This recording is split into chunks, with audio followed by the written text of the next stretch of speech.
নিৰ্বাচন সাধাৰণ নিৰ্বাচন আৰু এই সাধাৰণ নিৰ্বাচনত সাধাৰণ নাগৰিক হিচাপে আমি এটা কৰ্তব্য আমাৰ আছে যে ভোটাধিকাৰ দিব লাগে। তো মই আজি ১ নং কুকুৰা লোকসভা সমষ্টিৰ মই যিটো প্ৰাৰ্থী হয় NDA প্ৰাৰ্থী, তো আজি মোৰ ভোট চেণ্টাৰ এই ভোট চেণ্টাৰলৈ আহি নিজৰ ভোটাধিকাৰ সাব্যস্ত কৰিব পাৰিছোঁ নিজৰ কাৰণে। তো ভাল লাগিছে যে গণতন্ত্ৰ যাতে সুদৃঢ় কৰাৰ কাৰণে গণতন্ত্ৰ যাতে শক্তিশালী কৰিব পাৰোঁ, তাৰ কাৰণে মই মোৰ ভোটাধিকাৰ মই সাব্যস্ত কৰিছোঁ। এইটো হ'ল মোৰ ডিউটি আৰু এই ডিউটিটো মই পালন কৰিছোঁ। ভোটাৰ ৰাইজক কি ক'ব? বাকী যিসকল ভোটাৰ ৰাইজ আছে সমষ্টি ৰঙে দৰঙে আছে ভোটাৰ ৰাইজ, এতিয়া প্ৰতিকূল বতৰ, গতিকে কি ক'ব?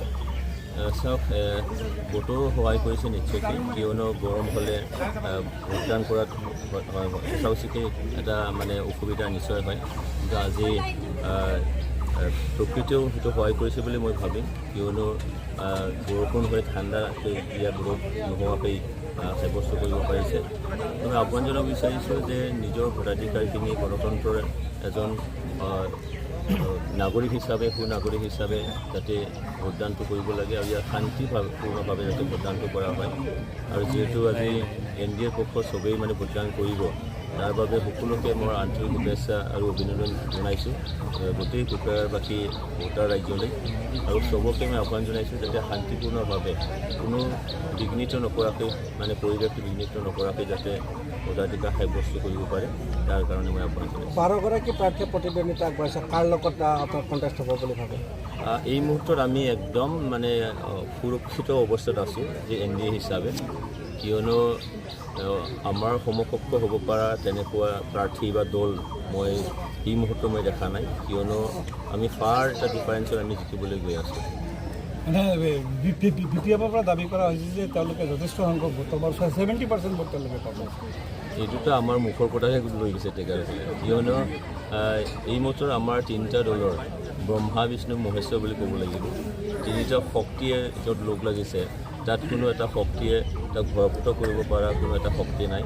সেইকাৰণে 70% বা তাতোকে বেছি ভোটদান আমিহে পাম, কিয়নো যেনেধৰণে ৰাইজৰ সঁহাৰি, এই সঁহাৰিটো দেখি পেলাই আমি একেবাৰে নিশ্চিত যে আমি NDA হিচাপে মই প্ৰাৰ্থী হিচাপে 70%তকৈ বেছি ভোট আমি আদায় কৰিবলৈ সক্ষম হ'ম।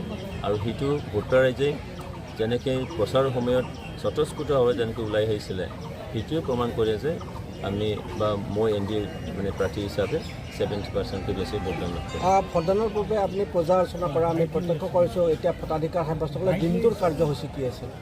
হয়, মোৰ আৰাধ্য দেৱতা বাথৌগুৰি মই সেৱা অৰ্চনা কৰিছোঁ পুৱাৰ ভাগত। তাৰপিছত মোৰ জন্মদাত্ৰী মা, তাইকো মই প্ৰণাম জনাইছোঁ। আৰু মোৰ ভোটাধিকাৰ সাব্যস্ত কৰিবলৈ আজি এই মোৰ চেণ্টাৰলৈ আহিছোঁ আৰু অলৰেডি ভোটাধিকাৰ সাব্যস্ত কৰিলোঁ। তাৰপিছত সমষ্টিত যিমান পাৰোঁ মই প্ৰথমতে কোকৰাঝাৰলৈ মই ধাবলৈ মিলিম, তাৰপিছত গোসাইগাঁও, এনেকৈ বিজনী, পৰাপক্ষত যদি সময় হয় তেতিয়াহ'লে মই বাক্সালৈকে যাবলৈ চেষ্টা কৰিম। আপোনাৰ লগত সহধৰ্মীয় ভোটাধিকাৰ আপোনাৰ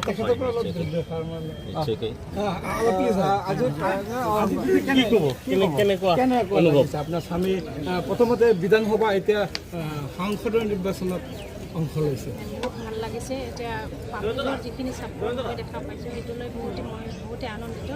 সিহঁতৰ চবৰে মৰম আশীৰ্বাদত বিপুল ভোটত জয়ী হৈ যাম বুলি আশা কৰিছোঁ। ঠিক আছে।